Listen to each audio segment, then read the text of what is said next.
नमस्कार साथियों पश्चिम बंगाल में शुभेंदु अधिकारी के पीए चंद्रनाथ रथ हत्याकांड मामले में आज एक बहुत बड़ी गिरफ्तारी हुई है और इस गिरफ्तारी ने पश्चिम बंगाल की मुख्यमंत्री ममता बनर्जी और उनके भतीजे अभिषेक बनर्जी की बेचैनी बढ़ा दी है। इसके पीछे की वजह यह बताई जा रही कि जैसे जैसे इस केस के बड़े बड़े सरगनाओं की गिरफ्तारी हो रही है वैसे वैसे जांच की आंच राजनीतिक गलियारों तक पहुंचते हुए दिखाई दे रही है।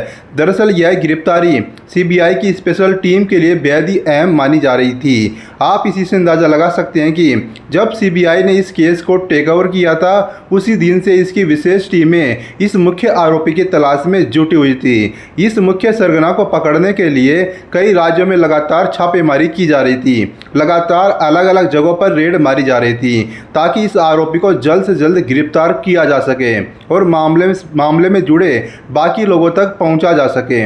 अब सवाल यह कि आखिर यह मुख्य सरगना कौन है, इसकी गिरफ्तारी इतनी अहम क्यों मानी जा रही है। दरअसल उत्तर प्रदेश के वाराणसी से इस मामले के मुख्य आरोपी विनय राय उर्फ पम को गिरफ्तार किया गया है। यही वह शख्स है जिसकी तलाश सीबीआई लंबे समय से कर रही थी।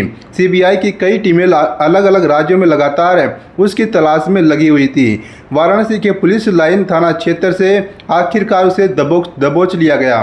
बताया जा रहा है कि इससे पहले भी उसके कई ठिकानों पर रेड मारी गई थी, लेकिन हर बार वह सीबीआई को चकमा दे करके फरार हो जाता था। गाजीपुर जिले सहित कई जगहों पर उसकी मौजूदगी की सूचना मिलने पर लगातार छापेमारी की गई थी। विनय राय उर्फ पम को अपराध जगत में एक बड़े ऑपरेटर के तौर पर देखा जाता है। आरोप है कि वह पेशेवर अपराधियों और शार्प शूटर्स को कॉन्टैक्ट दिलाने का काम करता था। जब भी किसी हाई प्रोफाइल हत्या की साजिश रची जाती थी तब उसका नाम सामने आता था। अब चंद्रनाथ रथ हत्याकांड में उसकी गिरफ्तारी को जांच में एक बड़ी सफलता माना जा रहा है। अगर इस मामले की बात करें तो सीबीआई पहले से ही इसकी गिरफ्तारी की तैयारी कर रही थी। हाल ही में राजकुमार सिंह उर्फ राज सिंह की गिरफ्तारी भी हुई थी। उसे नेशनल हाईवे 58 के पास में एक टोल प्लाजा इलाके से पकड़ा गया था।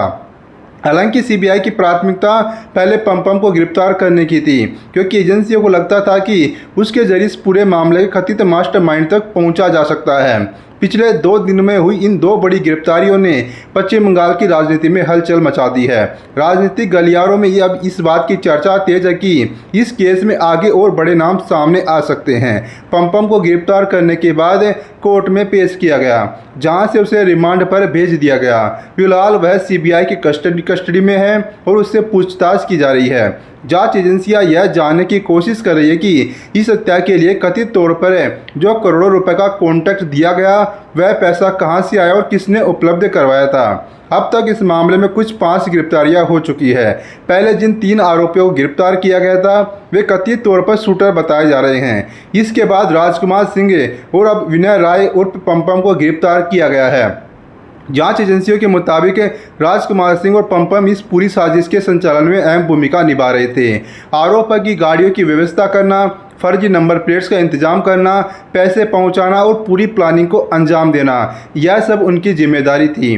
अब सीबीआई को उम्मीद है कि इन दोनों आरोपियों से पूछताछ के जरिए इस मामले की कई और परतें खुल सकती है। इसी वजह से पश्चिम बंगाल की राजनीति में लगातार तनाव बढ़ता दिखाई दे रहा है। बीजेपी कार्यकर्ताओं और नेताओं की ओर से लगातार यह दावा किया जा रहा है कि जांच आगे बढ़ने के साथ और बड़े खुलासे हो सकते हैं। हालांकि अभी तक जांच एजेंसियों की ओर से किसी बड़े राजनीतिक नेता की प्रत्यक्ष संलिप्तता को लेकर के आधिकारिक पुष्टि नहीं की गई है, लेकिन जिस तरह लगातार गिरफ्तारियां हो रही है, अलग अलग राज्यों में रेड की जा रही है, उससे यह साफ है कि जांच एजेंसियां इस मामले को लेकर के बेहद ही आक्रामक तरीके से काम कर रही है।